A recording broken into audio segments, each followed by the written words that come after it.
Во следните денови владата ќе го разгледа и се надевам брзо ќе го усвои законот за употреба на јазиците.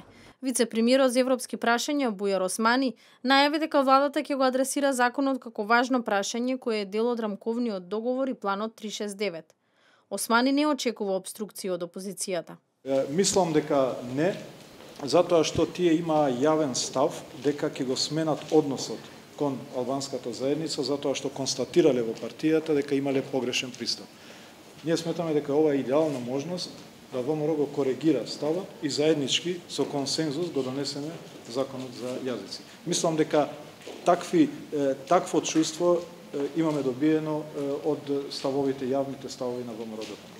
Откако владата ќе го донесе законот за јазиците, треба да оди на мислење на Венецијанската комисија. Според правните експерти, ќе се оценува единствено дали е во хармонизација со европските закони, а мислењето не го врзува Уставниот суд да одлучува дали е во рамките на Уставот или е над него.